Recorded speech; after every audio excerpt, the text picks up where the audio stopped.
muy lan muy suñu ak suñu yelleef nuyu aussi ñi nga xamante ne ñoom ñooy suma collègue ni waa di surveillant université numérique Cheikh Hamidou Kane ex UDS di wax ne di nuyu presse bi aussi ñu ngi leen di sant di leen ziar bu baax a baax ak ngeen liggéey bi jërëjëf li ñu fi dajale nag lenn la mooy ñun dañoo nekk surveillant au niveau de l'université numérique Cheikh Hamidou Kane depuis 2014 ba léegi ñu ngi fa yaakaar naa ne ñun ñoo surveiller première promotion ba ñu ngi ci actuellement 11 promotions waaye kenn ku ci nekk xam na ne bi ñuy recruter dañoo recruter ci ay normes yoo xamante ne ay diplômes yu kawe la parce que pour ñu recruter niveau licence ak master yaakaar naa loolu niveau gënu ko kawe li ma jàpp waaye boobu ba léegi ay jafe-jafe lañ fay dugg jafe-jafe yi nag bokk na ci mooy amuñu régularité des paiements amuñu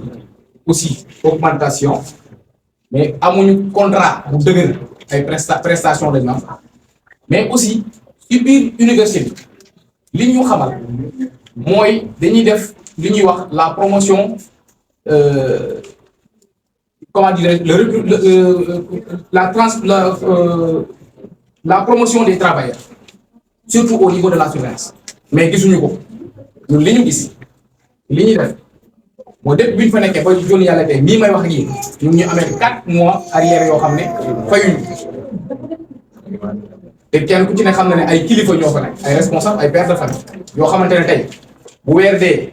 dund war na leen koddaay war na leen faj war na leen transport bi ñuy xëy di liggéey war na leen mais fooy liggéeyee di ko liggéeyloo ba weer dee xanaa lu mu dee war am na loo ko war a jox mais boo ko joxul 4 mois lan lay fay di ñëw lan lay dundalee këram te pourtant ñu ngi continuer ci dem léegi nag li ñu bëgg mooy la régularité des paiements ñu koy respecter ñu xool tamit contrat bi nga xamante ne moom la ñu sasoo ak ñun ñu jéem a xool nu ñu ko formaliser mu doon un contrat bien ficelé ñoom xam nañ ñu ko defee parce que promettre nañu ko depuis 2016 ba léegi gisuñu ci dara parce que 2016 la ñu ne dañ leen di jox benn somme boo xamante ne à la fin de chaque mois ngeen ciy jàpp comme 4 promotions lañ mais ci diggante bi 2016 ba léegi 4 promotions ba 11 promotions yokku na ci ñu ne ñu bu promotion yi yokkee dañ xool nu ñu jéem a yokkee xaalis boobu ba xam ne maanaam bu ngeen ci loolu ñun tamit duñ ci loolu mais boobu ba léegi dara amu ci dafa gën a yées sax parce que ci diggante bi ci mois de mars dañoo jël mbir mi wàññi ko ba nga xamante ne su ma ko waxoon fii sax amaana maanaam ñëpp danañ coupé seen i caméra dem ñi mais teewul ba léegi gaa yi ngi xeex seen ak seen yelleef ci loolu donc ñu ngi interpeller encore une fois le président de la République muy Bassirou monsieur son excellence monsieur Bassirou Diomaye Diakhar Faye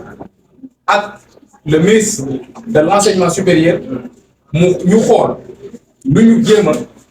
taxawee ci mbir mi parce que mbir mu am solo la parce que université numérique Cheikh Hamidou Kane bokkul ak yeneen université parce que moom examen du rek da ngay def 6 mois examen xaaraat yeneen 6 mois ñoom examen c'est 12 mois sur 12 donc ñun dañuy fonctionner 12 mois sur 12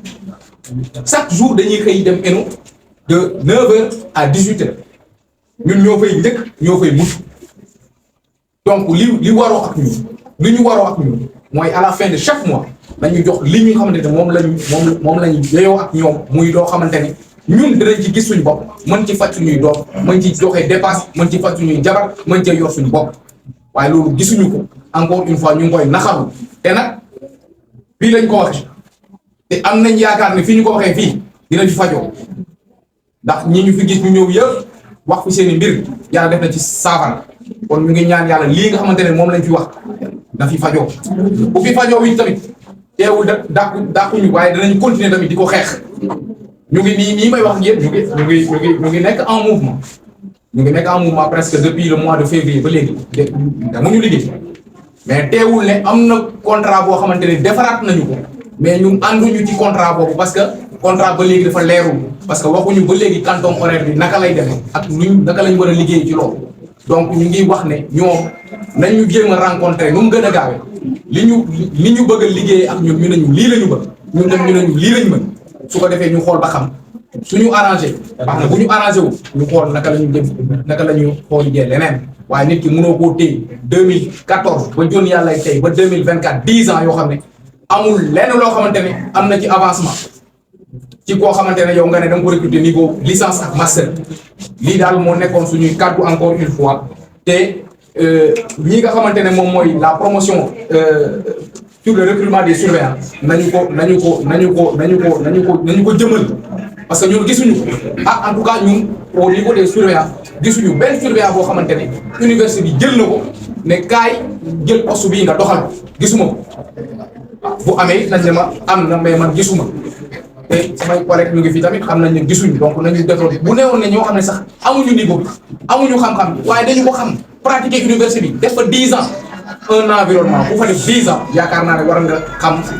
ruqaat yi war nga xam liggéey bi ni muy doxee kon ñooñu insérer leen warul doon un problème dañu bàyyi recrutement yaa ma neexi te xool ñi nga xamante ne ñoo mën a doxal mbir mi ñu jël leen doxal ko parce que université numérique Cheikh Hamidou Kane bu caaxaan jeexee dëgg des université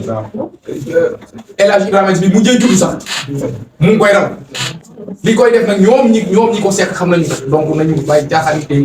lii ñu jëm muy loo xamante ne bu sérieux la nañu ci jàppale wasalaam maa ngi sant ñëpp di gërëm ñëpp di sant honorable. Pour présenter, le nom c'est Ousseynou Malade Sène. Je suis assistant chargé de la surveillance à l'université numérique Cheikh Hamidou Kane, ex-UVS. Tout d'abord, nous tenons à préciser que depuis la création de l'université numérique Cheikh Hamidou Kane en 2013, des personnes ont été recrutées pour faire la surveillance avec le niveau de licence ou de master. Et aujourd'hui, quand on parle des prouesses de cette université, nous ne pouvons pas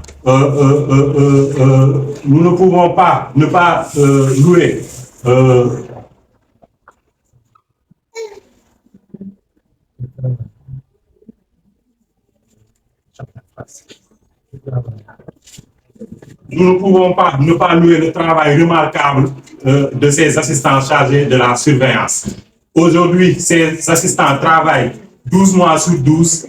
5 jours sur 7, de 9h à 18h. Et aujourd'hui, nous avons vu que la situation de ces travailleurs permanents à l'université numérique Cheikh Hamidou Kane demeure de plus en plus précaire. Et aujourd'hui, selon eux,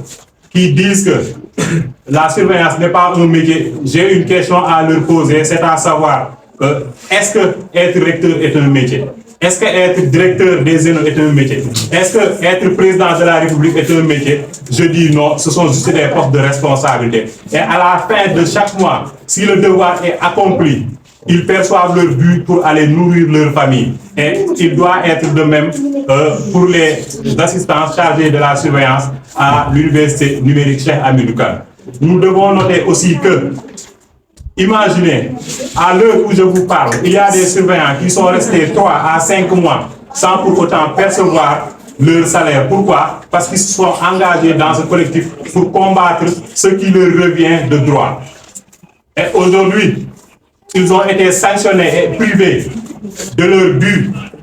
qu'ils appellent salaire, dont je n'aime même pas citer cette maudite somme qu'ils appellent salaire, juste pour peut-être intimider ou faire peur aux travailleurs. Aujourd'hui aussi, nous avons assisté à une familiarisation progressive de l'université numérique Cheikh Hamidou Kane. C'est-à-dire, on a nos camarades qui ont été recrutés directement au niveau de l'administration, sans aucune condition, sans appel d'offres, sans étude de dossier, avec le juste Yamaner. Ainsi, je dois rappeler que ce collectif, tout d'abord, regroupe 15 ENO et plus de 300 membres. Ainsi, nous demandons solennellement à cette administration la régularité et l'augmentation des salaires, un contrat en due et bonne et due forme, la transparence sur le recrutement et la promotion de ces travailleurs. Nous appelons solennellement le président de la République, son Excellence, M. Bassirou Diomaye Diakhar Faye, mais aussi le ministre de l'Enseignement supérieur, M. Abdourahmane Diouf, d'user de leur droit de regard pour s'imprégner davantage de ce qui se passe au niveau de cette université. Parce que des jeunes diplômés de licence et de master sont en train d'être exploités, d'être marginalisés, mais aussi d'être intimidés au niveau de cette université. Nous demandons aussi solennellement à l'administration de l'UVS de penser à la situation de ces travailleurs. Pourquoi? Parce que parmi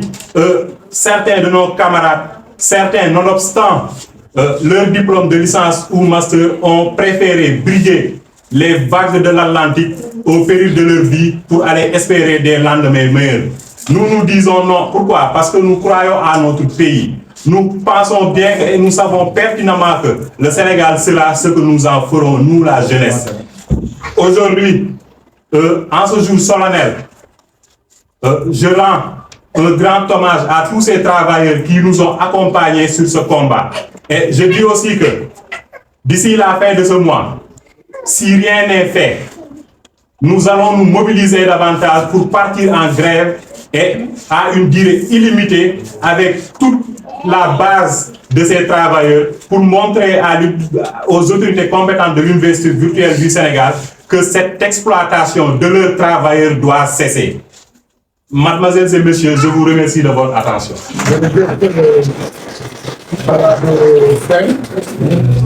Malado Sen moo wax ci nasaraan